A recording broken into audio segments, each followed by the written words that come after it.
Hello! Today Russian Influence is exploring the food and colorful culture of Kyrgyzstan. Our special guest is Lana Kostina, a chef at the prestigious Royal Melbourne Golf Club. Born in Kyrgyzstan and now living in Melbourne, Lana is going to share with us some culinary delights.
Thank you so much for having Russian Influence in your home.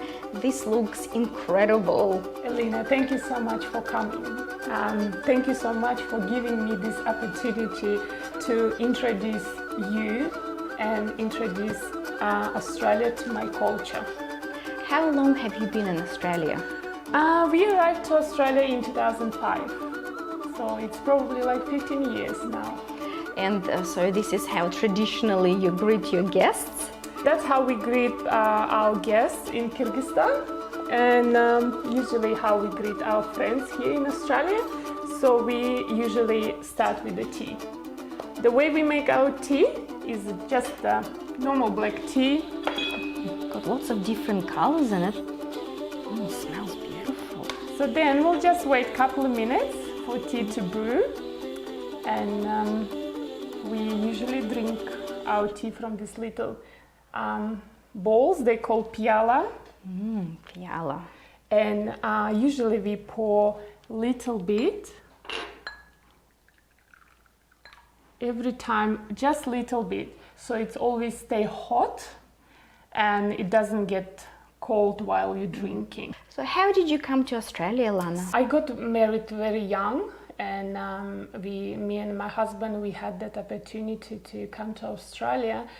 And when you're young and adventurous, destination is never far, you know, you do whatever it takes. We thought we'll just explore Australia, we'll look around and we'll work and go back. But there's always but.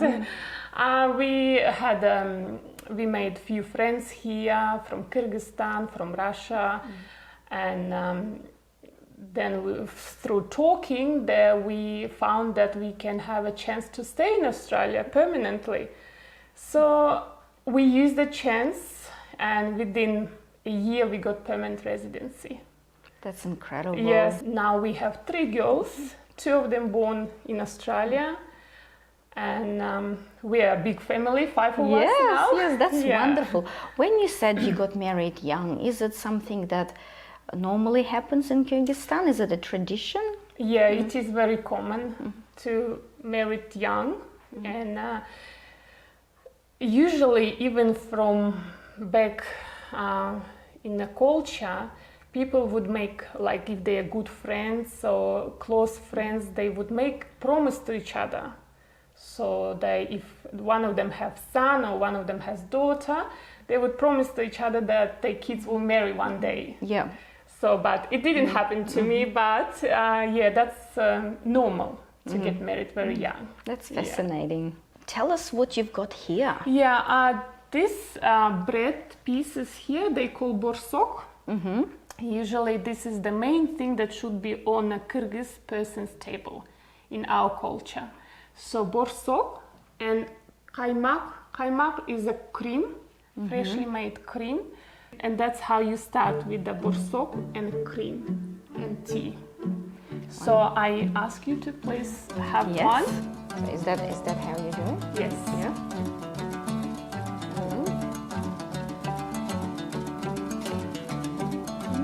Love the texture. And the cream is delicious. They're so tiny, and you can eat them, and you can't stop. You can't stop because they're so good.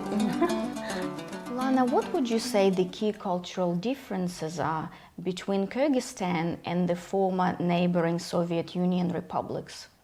All those countries in Central Asia, they are very similar, but could be very different. Even the language, very similar, that we can understand each other. Not exactly, but very similar. The way we drink tea in a little pialas, they drink the same way.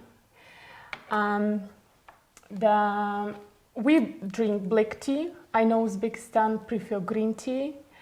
And I think there is more in common than difference.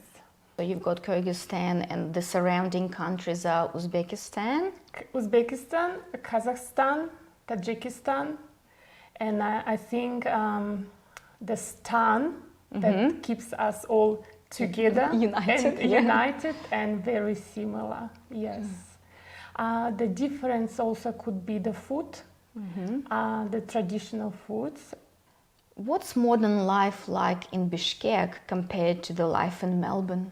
Kyrgyzstan, Bishkek is a much smaller country than Australia. Kyrgyzstan is a most beautiful country and surrounded with most beautiful mountains. And it has very strong nomadic culture. Where in Australia, in Melbourne, we more modern, and we don't have that at all. Even though it has strong nomadic culture, people quite settled now and live in apartments and houses. There is tall buildings, not as many as in Melbourne, of course, but there is beautiful buildings, beautiful shopping centers. Some facts about Kyrgyzstan.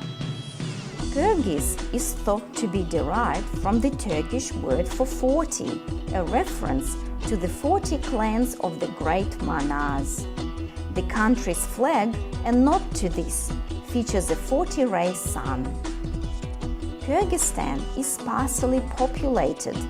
There are just 29.5 residents for each square kilometer of land, making Kyrgyzstan one of the world's least crowded countries.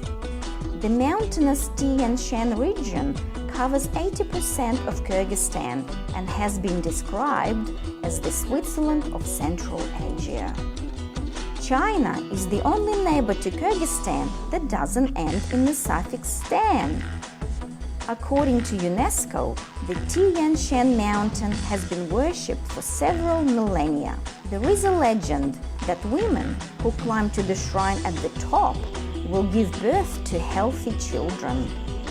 In Kyrgyzstan, temperatures can top to 40 degrees Celsius in summer, but in the mountains they can fall to minus 30 degrees in winter.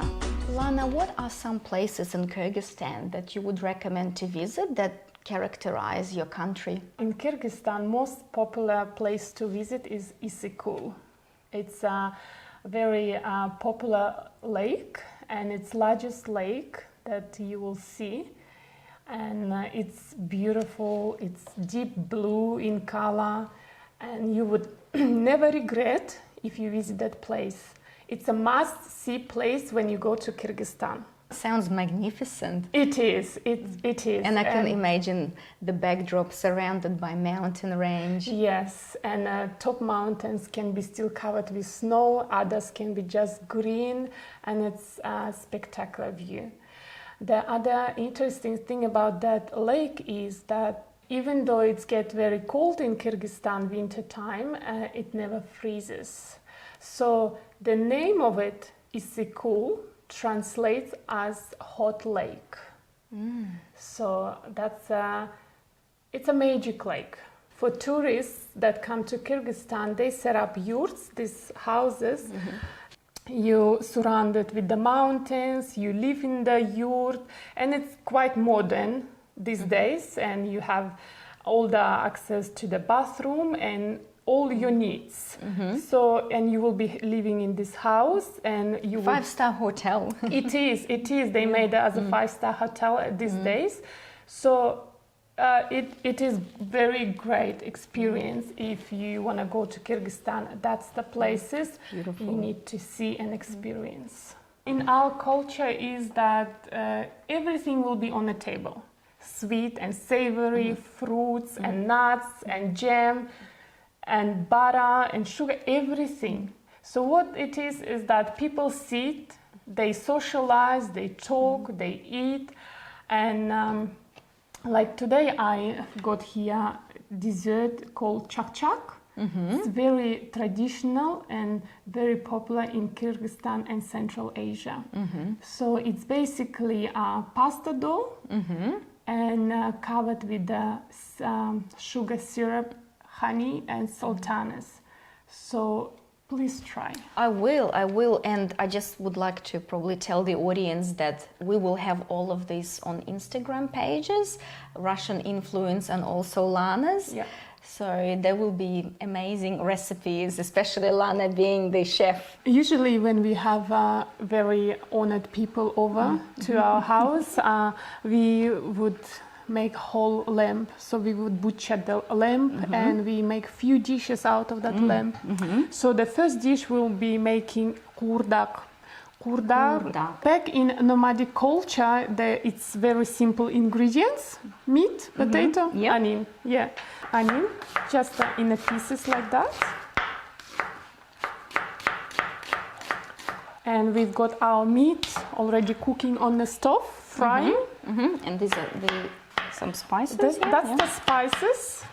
It's got cumin powder, salt, and dry garlic. And here we've got fresh garlic and onion. Lamb meat, ribs. We cook until golden brown, and then we add our onion.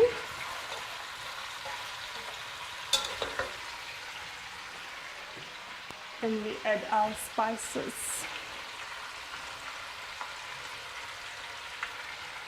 Cut the potatoes in big chunks.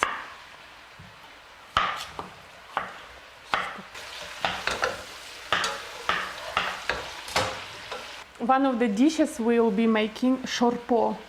Shorpo is very traditional dish in Kyrgyzstan. It gets served usually first.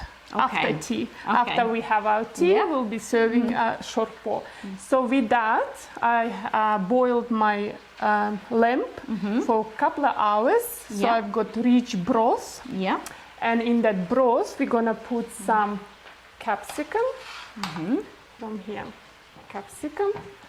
And I like to give my shorpo a little bit of sourness. So we're gonna add one tomato and carrot, potato. Yay! Lana, when did you decide to become a chef? So I always loved cooking. Cooking is my passion. I always been involved in the kitchen with when I was a child with my mom and my grandmother. Is it like part of the culture for women? Yeah, it is. It is part of culture, and I just loved being around food. And I would be trying something when no one home. And it's always been successful. So I'm never afraid to use a stove or oven or knife. No, and trying different things, and it always would bring me joy. So then coming to Australia, working different jobs, and I've been working in aged care and residential services for almost 10 years. We would be doing cooking with my residents and celebrating cultural days, and it's always been involved food. So I always been around food, and I thought I should be doing something about it. Yeah.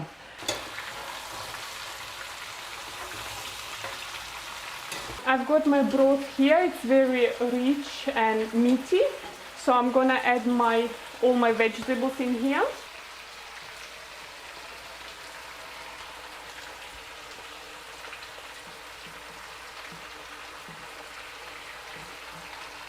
One of the traditional dish we making beshbarmak.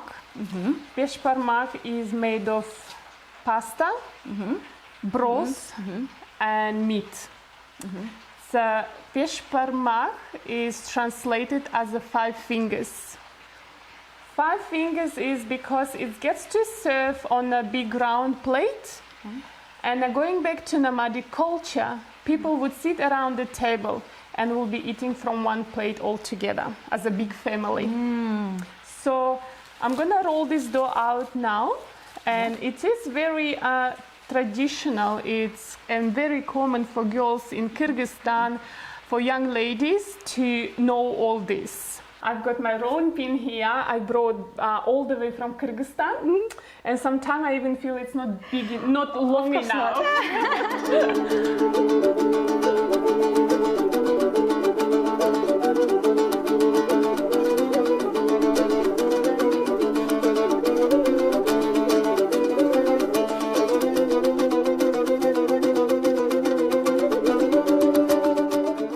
What do the boys do? Boys would ride the horses. Of course Yes, they would. The boys would be outside looking after livestock and riding a horses. It's just in their blood to ride a horse, and sometimes they even say, "I born on a horse." A few years ago, we had very popular nomad games that whole world attended.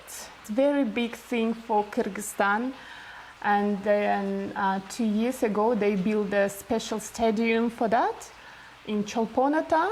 I think it's one of the places to visit, beautiful places. And Cholponata also has so many hot springs, which is people would go there for their health. So the healing place, yes. And I think the whole Kyrgyzstan is just healing place. Lana, do you have a big family back home? I have my mom and my dad back home, and of course I've got so many cousins and relatives, and I still have a grandma, one grandma, which I'm proud of. I still have her. And do you have siblings? I have 2 brothers. I'm the middle child. I've got older brother and the younger one, and they both live in Australia. Now I'm gonna roll it in again. And I'm gonna fold it this way.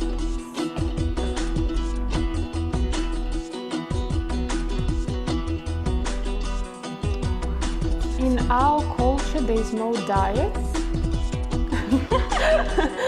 So you eat whatever you want.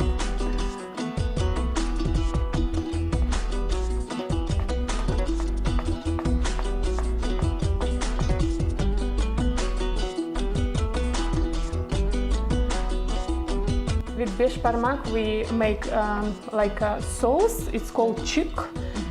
Chuk is onion, our broth, and black pepper. So let's dice the onion.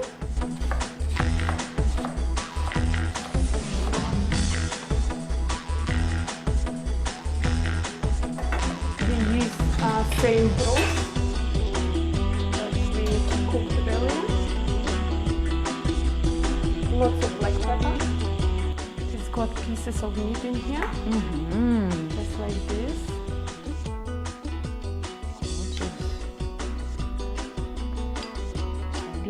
Have a smell. It's got amazing smell. It does. It really does. The aroma.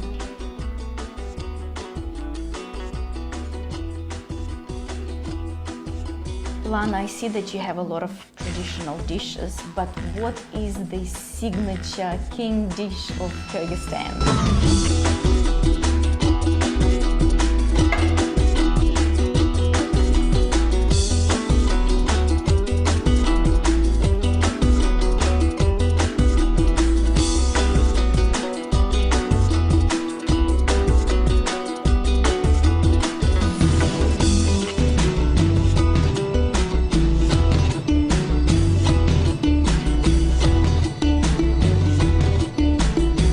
made of dough, yes. It's edible, yes.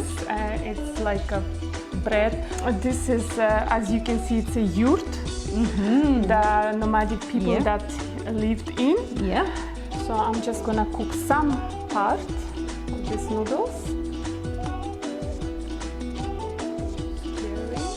It doesn't stick. This is a diced meat that we cooked earlier. So we sprinkle all over. Yeah, the pasta, smells so good. And then I've got here that onion sauce that we prepared earlier. Also all the way around. Lana, what makes you proud to be a Kyrgyzstani? My heritage, my culture, my food makes me so proud of who I am today. I've grown up in a culture that has so much to offer. It's a beautiful land. People are very hospitable, with a big heart. And whenever you go to someone's house, they welcome you like your relative. With open arms. Heart and open arms, and you would never feel that you're a stranger. Maggie, I know that you were born in Australia, but having your mom and dad come from Kyrgyzstan, have you ever visited their homeland? Yes, I have. What was it like? It was really cool. Once you get there, it was actually winter time, so I got to see snow, which I don't ever see here. And what's really nice is that when you go there, everyone greets you really nicely with this much food. Yeah. With the whole rollout of the spread of food. And which is your favorite dish? Borisok and chak-chak. What do your Australian friends think of the Kyrgyzstani national food? They've tried it before, they like it, yeah. Lana, you're a terrific chef. What are your aspirations for the future? My dreams are big. I dream big, and my future plans are travel back to Kyrgyzstan, explore deeply the culture and food, even though I know some, but still it's very interesting. I really enjoy digging deep and get all the interesting culture ideas out, and also I want to include in that Russian culture and food as well. Just because we are part of Soviet Union, I want to incorporate that. I want to put all together all my adventure from Kyrgyzstan, put my experience and my knowledge into a book and bring it back to Australia and share with Australian people here and with the rest of the world. Lana, what is the most unique experience you have ever had? Enrolling in culinary school. That was a brave step, moving from long years in residential care to something new. So really changing your career completely. Completely changing my career, dedicating myself to success, following my passion. I think that was the most unique experience I've ever had.